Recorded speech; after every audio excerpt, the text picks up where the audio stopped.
Hello, gaming veterans. Today we're taking a look at a game that aspires to carve its niche in the popular genre of procedurally generated survival games. Farworld Pioneers seeks to be the next big leap in the realm of titles like Minecraft, No Man's Sky, Terraria, and Starbound.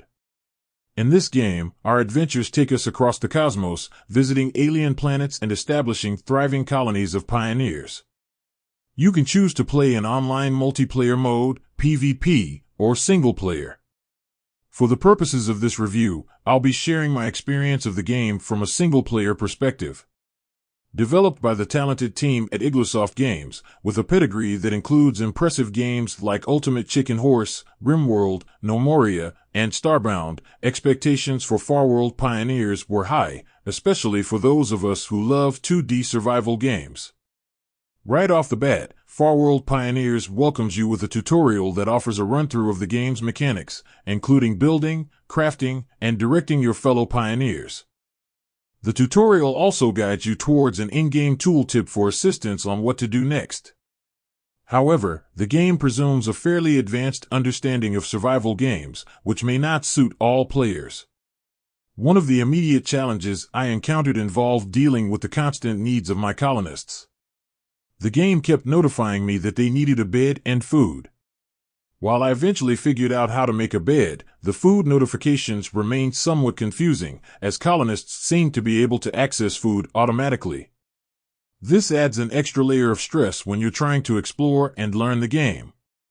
The game's combat system also seemed problematic, especially in terms of movement and aiming. The controls felt somewhat clunky and less smooth than in other games like Terraria or Starbound. Also, the game's UI could use some simplification, as it currently appears cluttered and could hamper the player's immersion. Balancing numerous real-time commands, from mining, crafting, and building to managing colonists' hunger and sleep, was a challenging juggling act. Instead of synergizing, these systems often felt like they were in conflict, creating a rather stressful solo playing experience.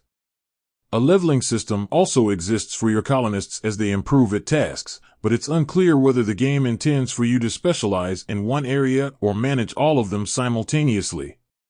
Nevertheless, the exhilaration of blasting off into space and landing on a new world is undeniable. This thrill, however, doesn't quite compensate for the shortcomings of the game's mechanics. In conclusion, Farworld Pioneers fell short of my expectations due to its clashing systems and subpar movement and combat mechanics.